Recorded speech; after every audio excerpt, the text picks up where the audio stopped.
Assalamualaikum warahmatullahi wabarakatuh. Video kali ini kita akan membahas terkait masalah solusi gagal bayar atau telat bayar di pinjaman online dan bagaimana caranya agar kita bisa menghadapi DC lapangan pinjol.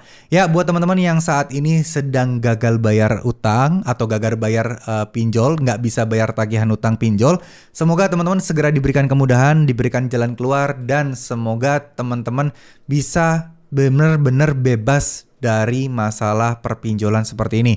Amin amin ya robbal alamin. Silakan teman-teman tuliskan doa-doa terbaik kalian di kolom komentar. Siapa tahu nanti ada yang baca, ada yang ngaminin, karena kita tidak pernah tahu doa dari mana yang dikabulkan oleh Allah Subhanahu wa taala.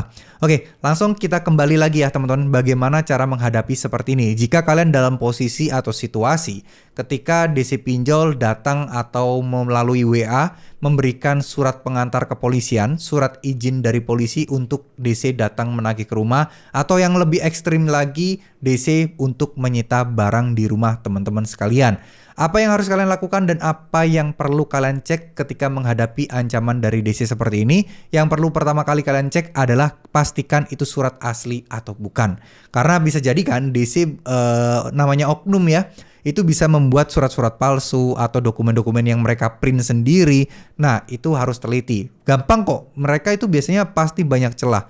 Gak mungkin surat kepolisian itu acak-acakan, format penulisannya asal-asalan. Nah, itu harus kalian teliti lebih mendalam lagi.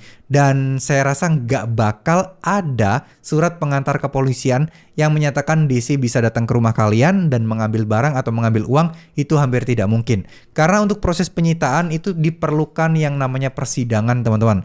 Harus ada sidang, harus ada ketok palu, barang-barang mana aja yang mau diambil, nilainya valuasinya berapa, itu harus ada keputusannya. Gak semata-mata nanti DC datang mengambil barang dan gak disebutkan barang-barang apa aja yang diambil. Nah, itu tidak ada ceritanya bisa terjadi seperti itu. Karena semuanya itu pasti ada aturannya. Menyita barang pun ada aturannya, nggak bisa semena-mena seperti itu ya. Jadi nggak perlu takut sih kalau misalnya kalian DC menunjukkan surat pengantar kepolisian, nggak perlu takut. Mungkin itu asli, tapi ditujukan hanya untuk pemberitahuan aja untuk proses penagihan. Bukan yang gimana-gimana, bukan yang seakan-akan polisi itu akan membantu DC-nya untuk melakukan tindakan-tindakan kekerasan ke kalian atau tindakan penyitaan barang ke kalian. Nggak seperti itu teman-teman ya.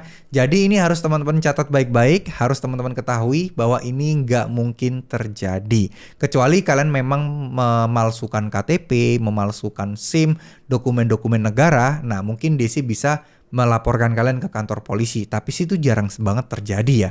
Jarang-jarang banget terjadi.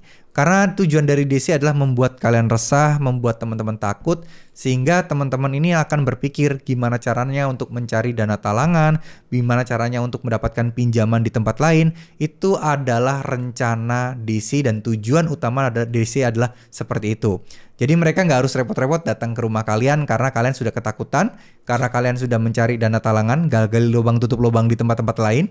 Tujuannya adalah utang dari perusahaan pinjol di mana DC tadi bekerja itu bisa terlunaskan. Ya, dari tujuan ini aja sebenarnya kita udah nggak perlu takut, karena apapun yang mereka lakukan itu pasti ya mereka juga kepepet. Gimana caranya biar teman-teman bisa membayar hutang-hutang kalian. So nggak usah takut yang gimana-gimana. Insya Allah semuanya akan baik-baik saja. Jadi saya rasa teman-teman tetap semangat, jangan mudah menyerah.